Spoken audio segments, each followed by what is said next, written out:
This is episode 86 of the Rio Grande Foundation's Tipping Point, New Mexico podcast. I'm Paul Gessing. And I'm Wally Drangmeister. I'm president of the Rio Grande Foundation, New Mexico's free market think tank. You can find out more about the foundation at riograndefoundation.org. This and every week we'll be talking to you about public policy issues facing New Mexico. Wally, as usual, especially now, we're past the session, but things keep happening and public policy keeps getting made, most of it bad here in the land of enchantment. And specifically, I'm referring to last night's Albuquerque City Council meeting at which a plastic bag ban was passed in Albuquerque. Although the plastics ordinance, as originally formulated, was changed somewhat so that restaurant clamshell containers, put your delicious red chili enchiladas or whatever in those, that was pulled out, as well as the ban on straws, plastic straws at least. So we are heading into a brave new world in Albuquerque starting January 1, 2020, when this law fully takes effect.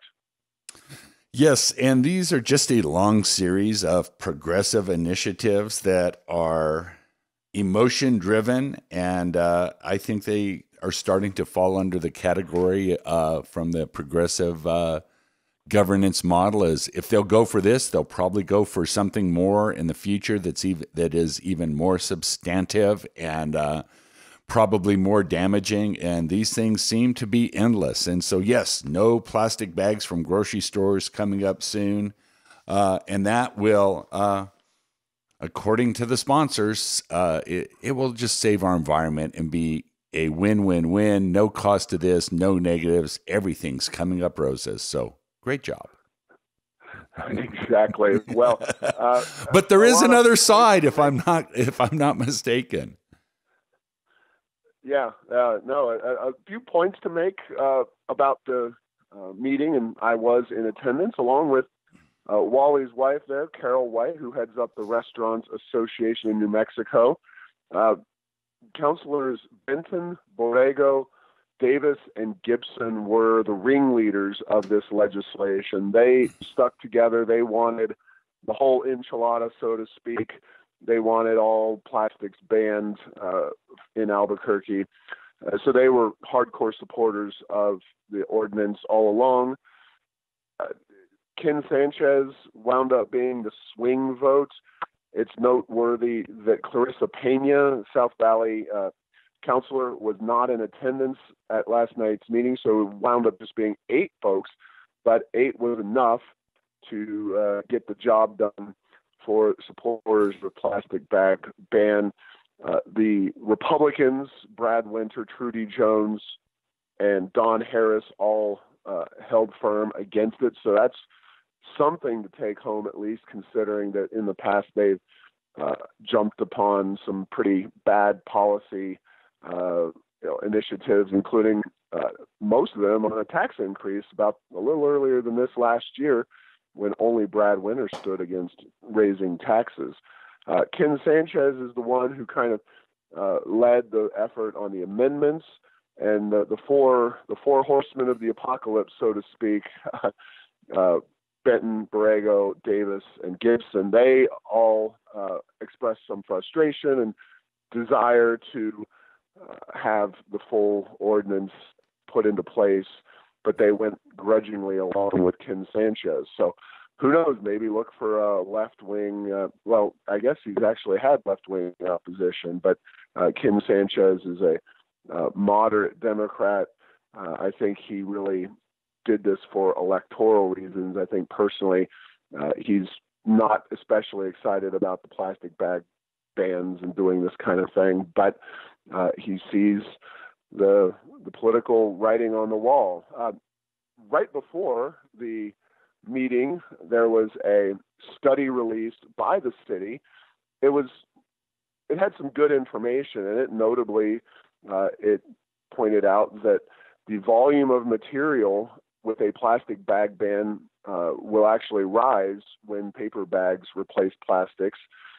It misguidedly rated plastic bags as zero in terms of recycling, that basically none of them are recycled, and that's just flat out wrong.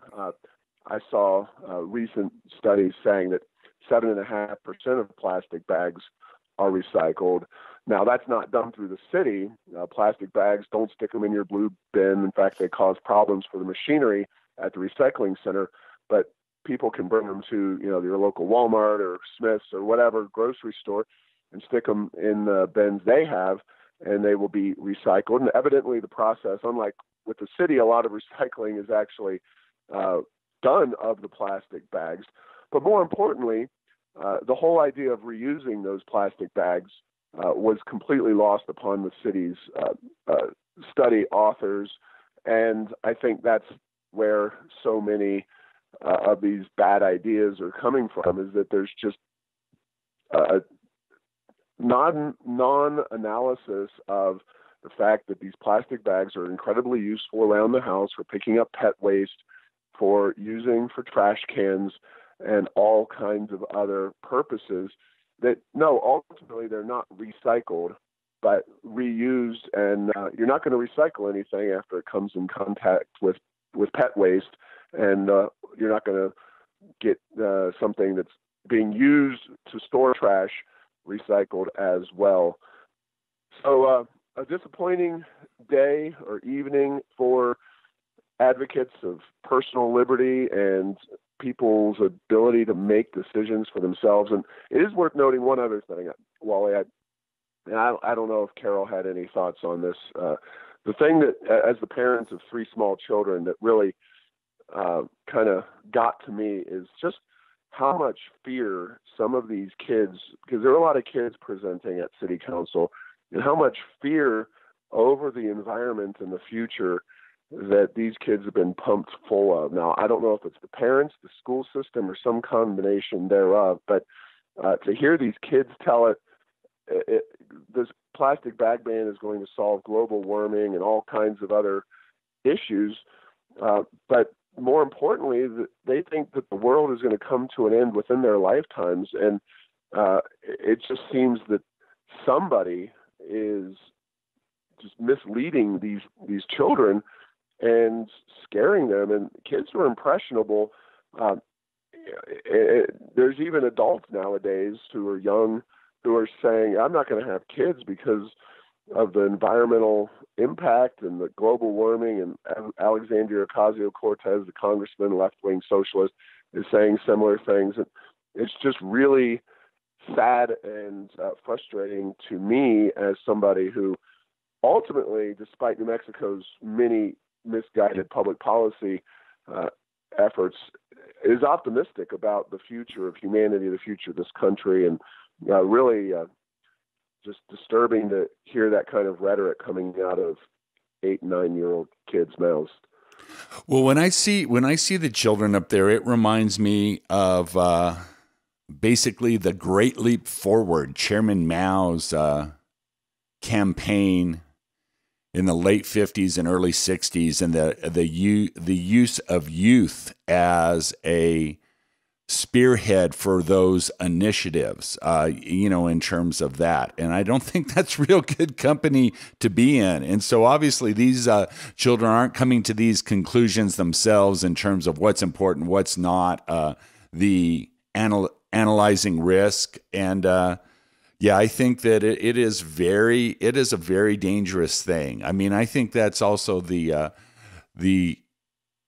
can contribute to horrible things like this hopelessness and not valuing the individual and all the horrible things that happen when that happens. So yeah, it is more than just a little disturbing. And when you're using 4th graders for economic and industrial and business policy, you're probably not getting things that are optimized from a effectiveness point of view, albeit the other side sure likes that from a political point of view.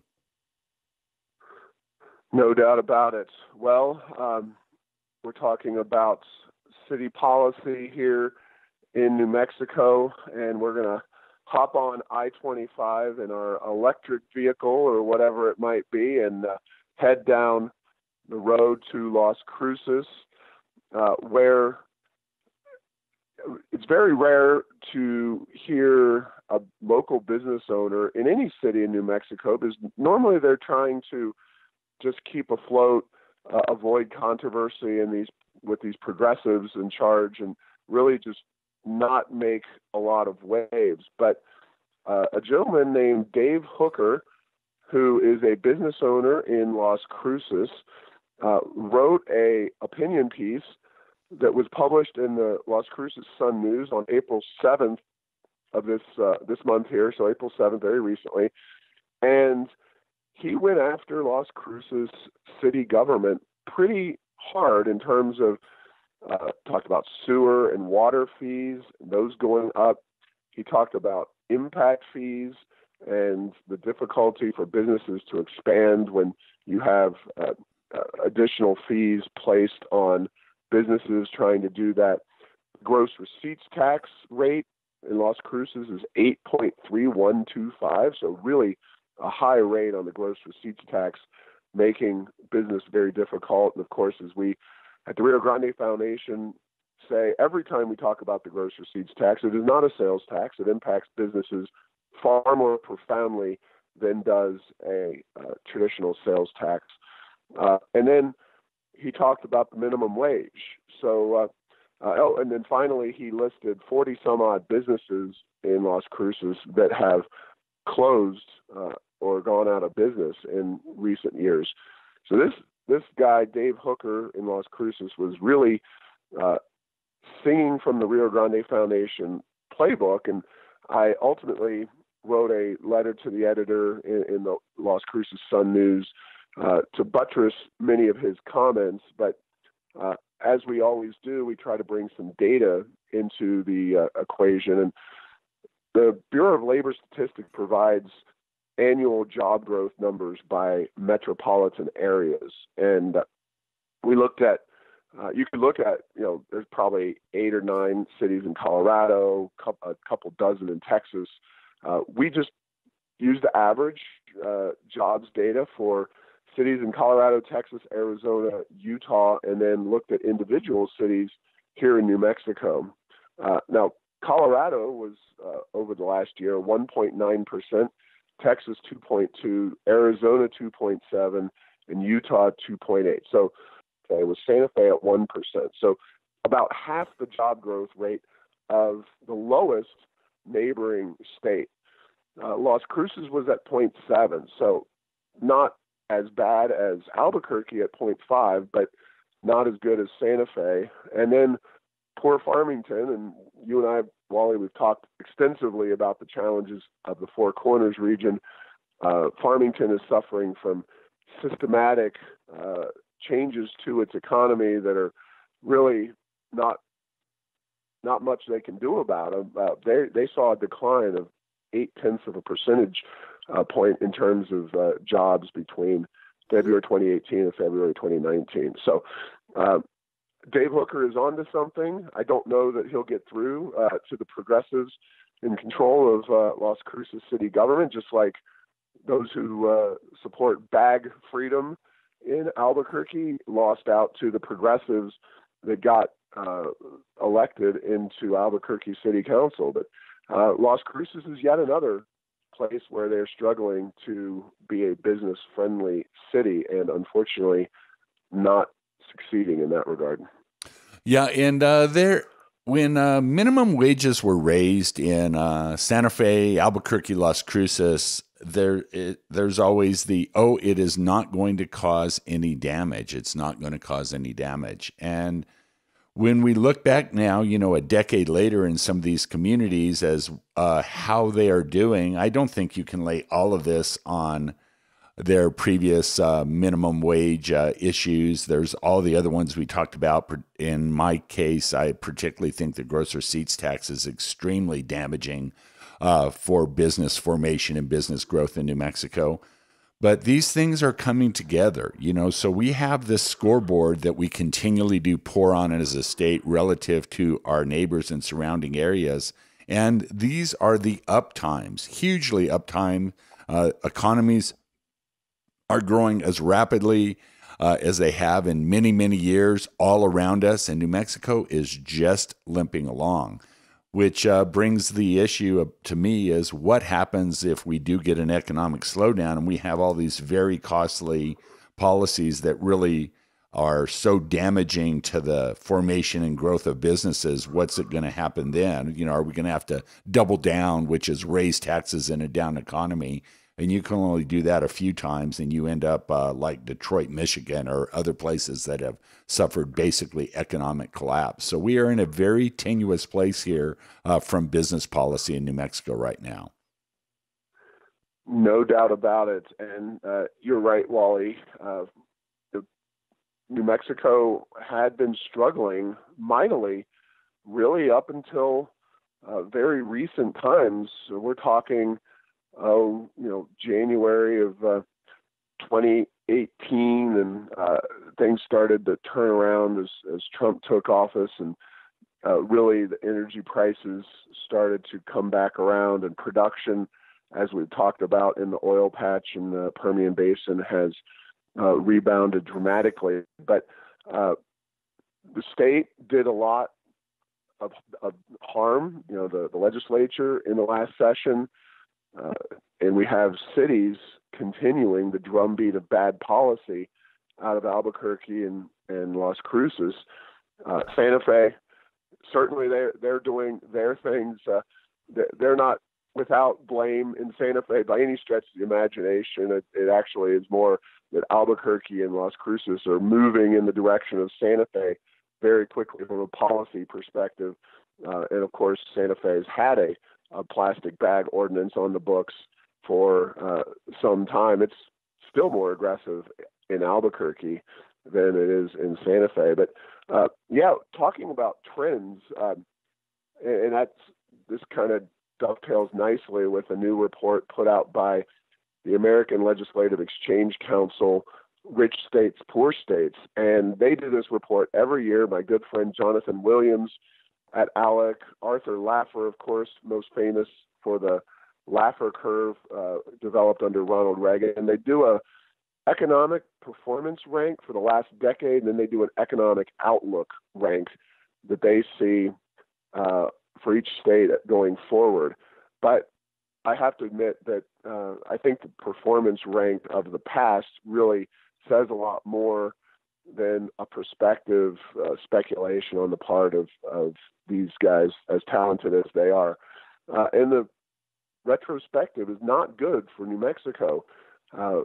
They give us an overall ranking, and you can find this report just alec.org, ALEC.org.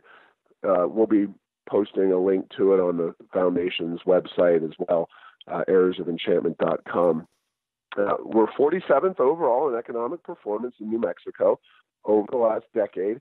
The gross domestic product, so basically the size of the economy in New Mexico from 2007 to 2017, grew 16.9%, which sounds fine, but that ranks us 46th in the entire nation. Domestic migration, that's something where, again, New Mexico tends to outperform simply based on weather and geography in the southwest of the nation, but we're still only ranked 32. There are 31 more states that people are moving to besides New Mexico, and not all of them have better weather than we do. Then non-farm payroll employments, we actually saw a decline over the time frame 2007 to 2017 of negative, so a decline of 1.5%. That gives us an overall rank of 48th in the country. Now, you can go through Arizona, Colorado, Texas, Utah, Oklahoma, all those states.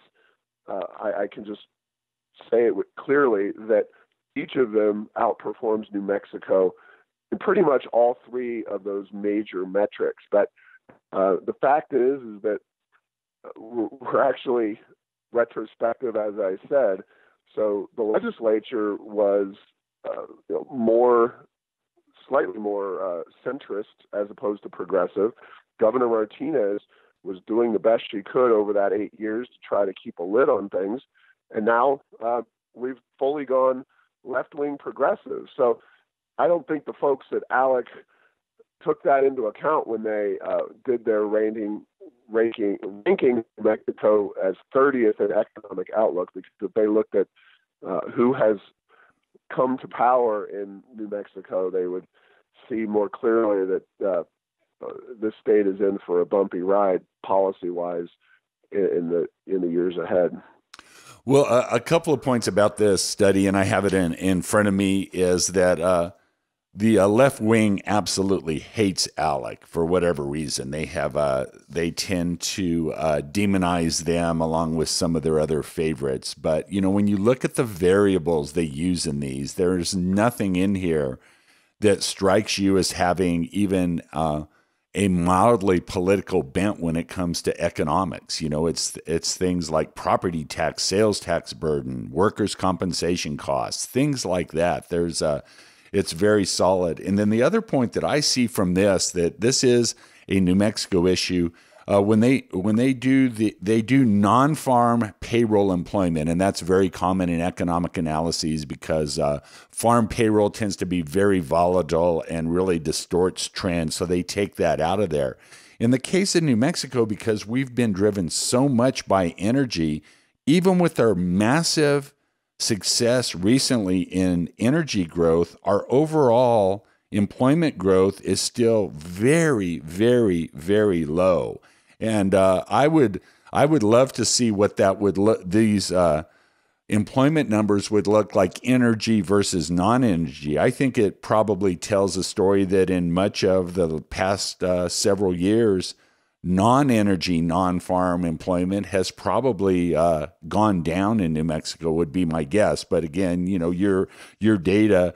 The great thing about the Rio Grande Foundation, you're data oriented, but I think there's some additional insights to be gained above and beyond this if we were to look into that, because there's nothing wrong with energy. It's wonderful for New Mexico, but as we all know, it's volatile, and the price can go very, very high very quickly, and it can go very, very low and change the dynamics that really impacts New Mexico. And so that's why focusing on those non-energy jobs is something that's also a very good scorecard, I think, going forward. Energy is certainly a volatile sector, but also, and I think this is a challenge for the state and its leaders and our economy moving forward, is that because energy, unlike so much of New Mexico's economy, operates in a market that is very competitive, the number of employees in the energy sector, that is traditional oil and gas, has been declining. You used to have a large number of people on each individual drilling rig, and that is shrinking as time goes on. Technology advances and attempts to cut costs, and that helps all of us out in the long term, but it definitely makes a difference when you look at the hiring roles and the amount of tax dollars and economic growth paid into the traditional economy. You still get plenty of money from the severance tax paid into the state, which isn't nearly as exciting for us at the Rio Grande Foundation. We definitely want to see, to the extent taxes are being paid by people taking jobs and working hard and earning those paychecks and staying put in New Mexico. Just the tribute to Santa Fe doesn't do a lot of good for anybody, despite all the nice rhetoric about how it funds our schools, and it does. But it ultimately, so much of that money is just is wasted by the government maw in Santa Fe and around our state. So, speaking of government waste. We've got the first $1 billion budget for city of Albuquerque, so that's the next step forward, and bad policy coming out of the Duke City. But I dug into the budget a little bit, specifically the mass transit budget, and of course, Wally, mass transit is something that we've always had real problems with, especially in a state like New Mexico that's so spread out, that's so unfriendly to mass transit in general. But Keller's budget increases transit spending by 8.7%. And in an article on Channel 13, the head of the transit department noted that in Albuquerque, the bus's fare box ratio is the amount of money that customers pay in relative to the amount of money it costs to operate the system. In Albuquerque, the buses have a ratio of 7 to 10%. So people's fares, when they drop it in, account for about 7 to 10% of the operating cost. Now, if you have to buy a new bus, if you have to invest in some kind of capital, like a repair facility or something, that's a capital expenditure. That doesn't even count in this. So there's no way, people talk about, oh, we should privatize the rail runner, privatize the buses. Well, I'm sorry. The fact is that no sane business person would get into this line of work because it's a big money loser. And that's true really around the country, because as the head of the transit department, Mr. Toon, pointed out, the average around the country is about 30% of operating costs. So the fare box ratio is about 3 times higher. Just pick a city, random USA. It doesn't have to be New York or some big metro area. It could be just out any Orlando or some other random city. But it's just an amazing system here we have in Albuquerque, where we continue to spend more money on mass transit systems. The traditional buses operate but don't actually work. And then there's the ART, which doesn't operate or work. And we're just pouring more money after bad. It's just a very sad statement about the public policy mindset of people in Albuquerque and New Mexico in general. Yes, and it is that is not all that surprising when you look around, just glancing in the buses that you see running much of the time. There's times during the commuting times where you see quite a few people on the buses, but much of the day those buses, including the large articulated buses, the double-length buses, are running around town with a couple people in them. And so that is not a surprise, but it is disappointing that we have a system that is, the value is so low to the ridership that only 7% can be recovered. So I'm not seeing anything nor heard anything about, hey, do we want to look at where our bus routes are and reconfigure that? It's just, no, let's add 6-7% more to the budget, and we'll just keep doing what we're doing. Well, and as bad as things are in the city of Albuquerque with regard to its transit system, and of course ART, notably, and very much like a sore thumb just sticking out there, waiting to eventually go into service, but still we've got at least another year before those buses start rolling down Central. The Rail Runner, a project that the Rio Grande Foundation has posed from day one. I looked at a report from the state that was published earlier this year and found that the fare box recovery ratio of the Rail Runner is 6%. That is abominable. It's pathetic. The total financing, and you can go again to heirsoфenchantment.com. The title of the post is "Transit Finances Are Bad, Rail Runner is Even Worse," or Albuquerque Transit Finances. And then there's a pie chart showing that 6% of the revenue generated is from the fare box, 44% is gross receipts tax revenue, so the taxpayers in New Mexico, 44% is federal taxpayers, and the Rail Runner shockingly gets as much from BNSF and Amtrak, and that relates to the tracks themselves.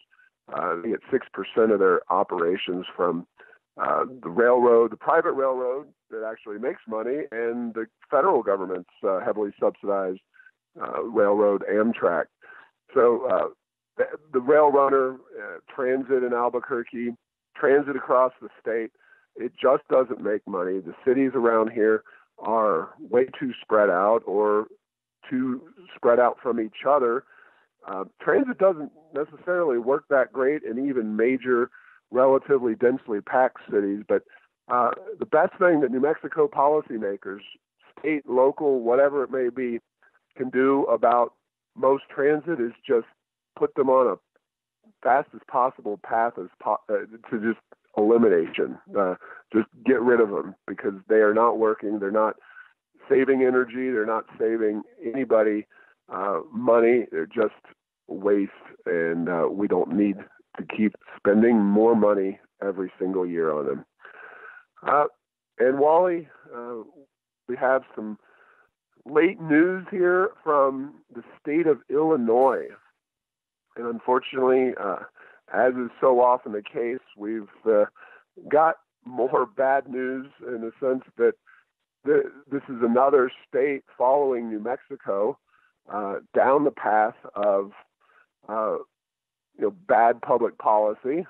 In this case, the state of Illinois, which saw a local government adopt right to work. It was a township in Illinois, and that spurred the township. Actually, Lincolnshire Village is the name of it.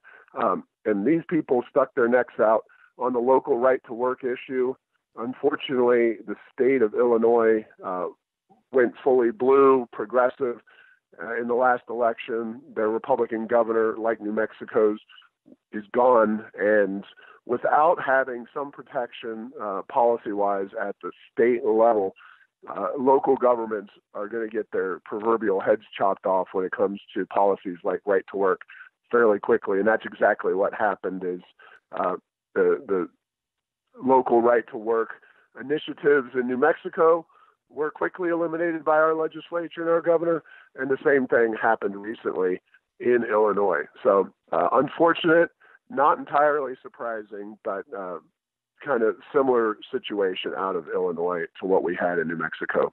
Yes, and it is interesting that New Mexico tends to be policy-wise aligning itself very closely with those states that are struggling to keep population, losing business, having lower growth rates, California and Illinois, and this is another example of that. You got it, Wally. And as an aside note, the article that I read from the Chicago Tribune on this particular issue noted that the state of Illinois had recently passed a $15 an hour minimum wage increase. It'll take effect by 2025. Now, New Mexico only went up to 12. Of course, this is a much lower cost, much poorer state than the land of Lincoln. However, when people think of Illinois, they may just think of Chicago. Well, Chicago is like New York City and like LA and San Francisco. It's a very big, powerful city and high cost city with a lot of lower cost regions. So if you go what they call downstate in Illinois to Springfield and some of these other areas, they will face serious problems in some of these less upscale towns around Illinois. So just a kind of an aside, you nailed it on the head there when you said that New Mexico is following Illinois or Illinois is following New Mexico. Who knows? We're both heading off the cliff. And if you want to check out Illinois in the Rich States, Poor States publication, Illinois is indeed one of the slowest growing, most economically challenged states in the country. So no surprise there. We know that we have these problems in New Mexico, and unfortunately, we're in lockstep in this case with Illinois, another state that is definitely struggling. So that's all the bad news we got this week, Wally. Well, my final closing thought on all of this is that in you alluded to it with regard to Illinois, but I think it's huge in getting bigger and bigger in California and big in New Mexico is as damaging as a lot of these progressive policies are, they are more well suited for larger urban areas, are more easily able to withstand them. And they tend to be one size fits all. And in a place like Illinois, whatever's good for Chicago, that's the way the state goes. In New Mexico, it's Albuquerque, Santa Fe, and increasing Las Cruces go this way. But the damage, I believe, that will be put upon rural economies in states with these policies is something to really keep an eye on, because that's going to be a huge issue in New Mexico, because we have a rural population spread over a large area, and they're not doing very well now. And to try to withstand these initiatives that are maybe bad in urban areas, they could be disastrous in rural. No doubt about it. Yeah, we're going to see that for sure in New Mexico as the minimum wage goes up to $12 an hour by 2013. I don't really think the urban elected officials or urban populations, unfortunately, care all that much. Not only are those rural communities places where, frequently the big city folk don't travel. I travel especially a lot for my job at the Rio Grande Foundation. I probably know more about rural New Mexico than 99% of residents of Albuquerque, but they just also see them as political opposition. And that may not be true of the average voter, but certainly the average politician at the state level, the legislative level. What do they care if Farmington or Springer or Jowl or Grants or wherever are suffering? They have the votes in the city and they have the power.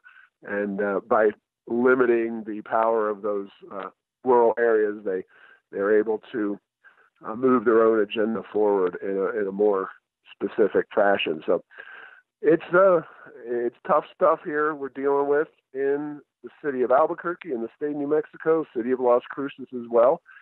But we hope that we haven't depressed you all too much. We have a fun interview lined up this week with Dr. Dean Waldman. He's a pediatric cardiologist and an MBA, resident here of the city of Albuquerque. And that'll be a fun podcast on Thursday. And also, Larry Schweikert will be speaking about Ronald Reagan and his new book that he's written about Ronald Reagan and his presidency on May the 8th. So that's coming around the corner. Be sure to get your seat for Larry Schweikert's presentation.